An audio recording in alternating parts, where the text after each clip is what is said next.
ನಮಸ್ಕಾರ ಸ್ನೇಹಿತರೆ, ನಾನು Shivakumar Anji. Today I came up with very interesting topic called how to keep your soul clean and enrich. ಹೇಗೆ ನಮ್ಮ ಆತ್ಮನ ಪರಿಶುದ್ಧವಾಗಿ ಮತ್ತು ಶ್ರೀಮಂತಿಕೆಯಿಂದ ಇಟ್ಕೋಬೇಕು ಅನ್ನೋದು. It sounds very interesting and very ridiculous ಅಂತ ಅನ್ನಿಸ್ಬೋದು. ಏನಪ್ಪ ನಮ್ಮ ಆತ್ಮನ ಹೇಗೆ ಪರಿಶುದ್ಧವಾಗಿ ಮತ್ತು ಶ್ರೀಮಂತಿಕೆಯಿಂದ ಇಟ್ಕೋಬೇಕು ಅನ್ನೋದು ವೆರಿ ಇಂಟ್ರೆಸ್ಟಿಂಗ್ ಟಾಪಿಕ್.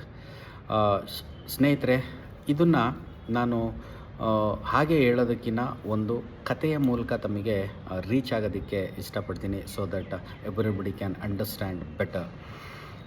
ಏನಪ್ಪ ಅಂತ ಅಂದರೆ, ಒಬ್ಬ ಶಿಷ್ಯ ಗುರುಗೆ ಕೇಳ್ತಾನೆ, ಗುರುಗಳೇ, I keep reading the books, I couldn't able to memorize each and every stuff which contains in that book, then what is the purpose of reading the book ಅಂತ ಕೇಳ್ತಾನೆ.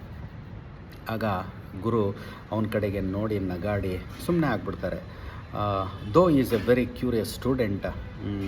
ಗುರುಗಳು ಉತ್ತರ ಕೊಡೋದಿಲ್ಲ. ಆವಾಗ ಕೆಲವು ದಿನಗಳ ಕಳೆದೋಗುತ್ತೆ. ಹೀಗೆ ಗುರು ಮತ್ತು ಶಿಷ್ಯರು ಇಬ್ಬರು ಒಂದು ಕಡೆ ನಡೆದುಕೊಂಡು ಹೋಗಬೇಕಾದ್ರೆ ಗುರುಗಳು ಶಿಷ್ಯ ಇದ್ದವನು ಅಗೈನ್ ಈ ಆಸ್ಕ್ಡ್, ಗುರುಗಳೇ, ನಾವೆಷ್ಟು ಓದ್ತಾ ಹೋದಂಗೆ ಹಿಂದ್ಗಡೆದು ಮರಿತಾ ಹೋಗುತ್ತೆ, ನಾವು ಏನಕ್ಕೆ ಬುಕ್ ಓದಬೇಕು ಅಂದಾಗ ಗುರು ಅವಾಗ ಹೇಳ್ತಾನೆ, ನನಗೆ ತುಂಬ ಬಾಯಾರಿಕೆ ಆಗ್ತಾಯಿದೆ, could you able to get me some water. ಆವಾಗ ಶಿಷ್ಯ ಇದ್ದನು, ಡೆಫಿನೆಟ್ಲಿ ಸರ್ಟನ್ಲಿ ಗುರುಗಳೇ, ನಾನು ಇವಾಗಲೇ ನೀರು ತೊಗೊಂಬಂದ್ಬಿಡ್ತೀನಿ ಅಂತಾನೆ. ಅವಾಗ ಗುರು ವೆಯ್ಟ್, ಅಲ್ಲಿ ಆ ಜಾಗದಲ್ಲಿ ಒಂದು ಪಾತ್ರೆ, ಒಂದು ಬೌಲ್ ಬಿದ್ದಿರುತ್ತೆ. It was so dirty. ಅದರೊಳಗಡೆ ಕಲೆಗಳೆಲ್ಲ ಇರುತ್ತೆ, ತುಂಬ ಕೊಳಕಾಗಿರುತ್ತೆ, ತೂತಗಳು ಸಮೇತ ಬಿದ್ದಿರುತ್ತೆ. You have to get me water in that strainer itself. ಆವಾಗ ಶಿಷ್ಯ ಇದ್ದವನು, ಆಯಿತು ಗುರುಗಳೇ, ನಾನು ತರ್ತೀನಿ ಅಂದ್ಬಿಟ್ಟು ಆ ಬೌಲ್ನ ತೊಗೋತಾನೆ, ಆ ಪಾತ್ರೆನ. ನದಿ, ಅಲ್ಲಿ ಆ ಪಕ್ಕದಲ್ಲೇ ನದಿ ಹರಿತಾ ಇರುತ್ತೆ, ಅಲ್ಲಿಗೆ ಓಡೋಗ್ತಾನೆ, ನೀರನ್ನ ಕಲೆಕ್ಟ್ ಮಾಡ್ಕೊಂಡು ಗುರುಗಳ ಹತ್ರ ಬರ್ತಾನೆ. ಬಟ್ ನೀರು ಆ ಪಾತ್ರೆಯಲ್ಲಿ ಸ್ವಲ್ಪನೂ ಉಳಿಯೋದೇ ಇಲ್ಲ, ಯಾಕೆಂದರೆ ಪಾತ್ರೆ ತುಂಬ ತೂತಗಳಿರುತ್ತೆ. ಎಗೇನ್ ಈ ರ್ಯಾನ್ ಟು ದಿ ರಿವರ್, ಈ ಕಲೆಕ್ಟೆಡ್ ದಿ ವಾಟರ್. ಆ ಟಿಲ್ಟ್ ಮಾಡಿ ಇಟ್ಕೋತಾನೆ ಪಾತ್ರೆನ, ಆ ತೂತಗಳಿಗೆ ತನ್ನ ಬೆರಳುಗಳಿಂದೆಲ್ಲ ಮುಚ್ತಾನೆ. ಆದರೂ ಸಮೇತ ಅವನು ಪಾತ್ರೆ ಒಳಗಡೆ ನೀರಿಡಲಿಕ್ಕೆ ಆಗೋದಿಲ್ಲ.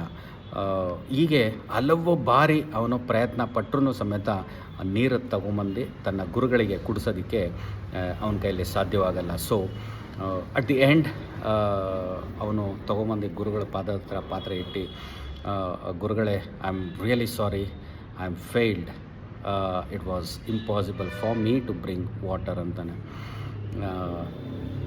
ಅವಾಗ ಗುರುಗಳು ಅವನ ಹತ್ರ ನೋಡ್ತಾ, my dear student, you haven't failed, ನೀನು ಸೋತಿಲ್ಲ, ನಿನ್ನ ಪ್ರಯತ್ನನ ನೀನು ಮಾಡಿದ್ಯಾ, ಒಂದು ಸಲ ಆ ಪಾತ್ರೆ ಕಡೆ ನೋಡು ಅಂತಾನೆ. Have you notice that strainer? ಅವಾಗ ಆ ಶಿಷ್ಯ ಆ ಪಾತ್ರೆ ಕಡೆ ನೋಡ್ತಾನೆ. He was so shocking because that strainer, that ಆ ಪಾತ್ರೆ, now it's shining like anything. ಅದು ಪಳ ಅಂತ ಹೊಳಿತಾ ಇರುತ್ತೆ.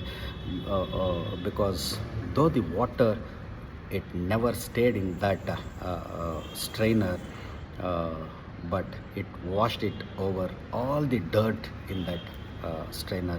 ಆ ಪಾತ್ರೆ ಒಳಗಡೆ ಇರತಕ್ಕಂಥ ಎಲ್ಲ ಕೊಳೆನೂ ಅದು ತೆಗೆದಾಕ್ಬಿಟ್ಟಿರುತ್ತೆ. ಆ ನೀರು ಅದರೊಳಗಡೆ ತುಂಬಿದಾಗ ಆ ತೂತಗಳಿಂದ ಹೋಗ್ತಾ ಎಲ್ಲ ಕೊಳಕು ಆ ಪಾತ್ರೆ ತೊಳೆದ್ಬಿಟ್ಟಿರುತ್ತೆ. That's what reading does. I repeat, that's what the reading does. It doesn't matter if you don't remember every detail of that book, every stuff of that book.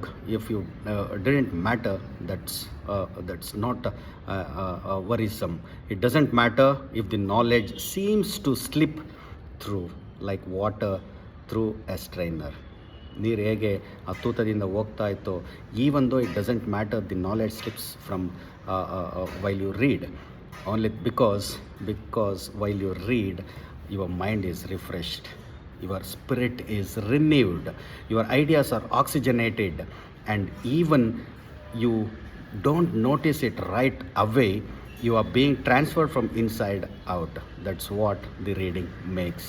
That's the true purpose of reading, not to fill your memory, but to clean and enrich your soul. ಸ್ನೇಹಿತರೆ, ಆದ್ದರಿಂದ ನಾವು we should keep reading. ಪ್ರತಿ ಸಲಿನೂ ನಾವು ಯಾವಾಗಲೂ ಹೇಳ್ತಾ ಇರ್ತೀವಿ, ಕೇಳ್ತಾ ಇರ್ತೀವಿ, ಬುಕ್ನ ಓದ್ದಷ್ಟು ನಮ್ಮ mind will get refreshed, my spirits will get our spirits will get rejuvenated, our ideas will get oxygenated. For that purpose, we always should keep reading so that our soul can get clean and enriched. Thank you so much.